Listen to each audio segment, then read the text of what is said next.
माझ्या मराठीचे बोलू कौतुके, परी अमृतातही पैजासे जिंके, ऐसा अक्षर रसिके. नमस्कार. व्यासपीठावरील सर्व मान्यवर व इथे उपस्थित असलेले विद्यार्थी मित्र व शिक्षक यांचे मी शिवानी विनय राणे विनम्र अभिवादन करते. सर्वात प्रथम सर्वांना मराठी राजभाषा दिनाच्या खूप खूप शुभेच्छा.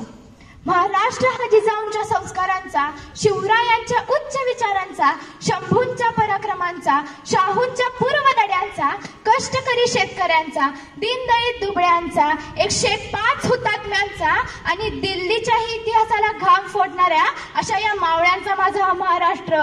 आणि याच महाराष्ट्राच्या मातृभाषेला मी सर्वात प्रथम मानाचा मुजरा करते. आज 27 फेब्रुवारी म्हणजे जागतिक मराठी राजभाषा दिन. आपल्या मातृभाषेचा म्हणजेच आपल्या राजभाषेचा सन्मान दिन. याच दिवशी आपण मराठी दिन साजरा करतो.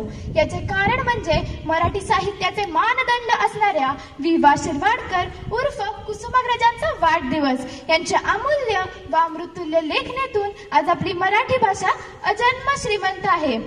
संतांनी रुजवली ती भाषा मराठी, शिवरायाने टिकवली ती संस्कृती मराठी.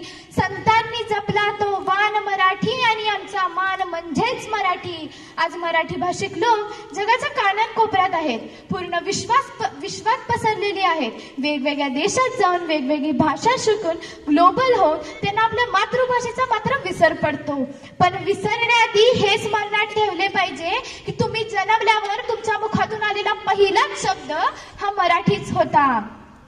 एक साज एक आवाज ऐकतो मराठी, एक मन एक क्षण जगतो मराठी, माय मराठी साध मराठी, भाषांचा भावार्थ मराठी, चाल मराठी बोल मराठी, जगण्याला या अर्थ मराठी. मराठ्यांचा इतिहास हा खूप थोर आहे. जवळजवळ 450 वर्ष मुघलांनी आणि 150 वर्ष इंग्रजांनी राज्य करूनही माझ्या मराठी भाषेला मात्र तडा गेला नाही. इतकी कणखर माझ्या मराठी भाषा. आपल्या मराठी भाषेला अभिजात भाषेचा दर्जा मिळाला आहे. हा दर्जा 3 ऑक्टोबर 2024 रोजी राज्य सरकारने दिला आहे. पिढ्यानपिढ्या ही आपली मातृभाषा चालत आली आहे. पण आजकालच्या पिढीला या मातृभाषेबद्दल जरा देखील प्रेम व अभिमान नाही. शिवरायांनी ज्या स्वराज्याचे स्वप्न पाहिले ते त्यांच्या मावळ्यांनी स्वकारले. न मुघलांशी 2 हात करून साऱ्या जगाला सांगितले, माझी माय मराठी, माझा धर्म मराठी आणि आमची जात मराठी. आज आपली मराठी भाषा इतकी कणखर असूनही आपल्याला ती 4 चौघांच्यात बोलायला लाज वाटते. अहो, ह्याच्यासाठी शिवरायांनी इतके घाव सोसले होते का? ह्याच्यासाठी संतांनी ही भाषा रुजवली होती का? कुसुमाग्रजांनी ह्याच्यासाठीच आपले आयुष्य अर्पित केले होते का? हे एकदा अंतर्मनाला विचारले पाहिजे.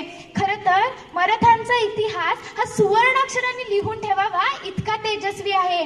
अशा जगात 15व्या क्रमांकावर असणाऱ्या 9 कोटी लोकांची प्रथम भाषा असणाऱ्या वीरांचा वारसा आणि थोरांची थोरवी असणाऱ्या मराठी माऊलीला माझे कोटी कोटी प्रणाम. धन्यवाद.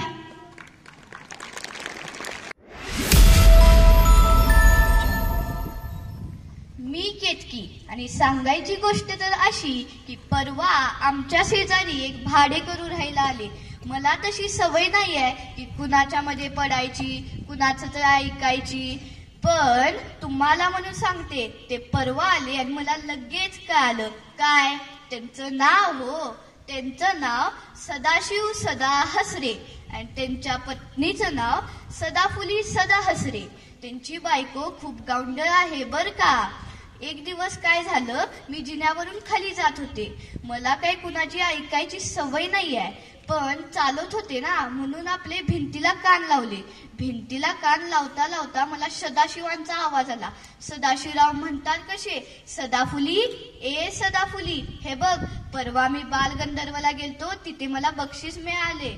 तिकडनं त्यांची गावंढळ पत्नी, अगं बाई बघू बघू बघू, लगेच पदर खोचून तयार. आता म्हणाल दिसलं कसं, तिथे खिडकी पण होती ना म्हणून मी म्हणलं कानाने ऐकण्यापेक्षा जरा डोळ्यानं बघावं सुद्धा. पदर खोचून म्हणते, मला लय आनंद झाला बघा तुमचं हे बक्षीस बघून. मला बी आता वाटायला लागले तुमच्यासारखं नाटक करावं असं. सदाशिवराव म्हणतात, काय तू नाटक करणार? नको नको, तू काय नाटक करू नको. तिकडनं त्यांची पत्नी म्हणते, मला काय चॅलेंज देता वे तुम्ही, मला सगळं येतंय. तिकडनं सदाशिवराव म्हणतात, काय बरं, मी तुला एक वाक्य सांगतो, तू मला ते वाक्य म्हणून दाखव. तिकडनं त्यांची पत्नी, बरं मी काही घाबरते वय, दाखवा बरं म्हणून. तिकडनं सदाशिवराव म्हणतात, केशवा एक नय्या माझी वाट सोड, मी तुझ्या गायची शेपटी अजिबात ओढली नाहीये. मला घरी जायचंय, मला माझी गाई गोठ्यात बांधायचीय. माझी आई माझी वाट पाहते. हा दाखव बरं म्हणून.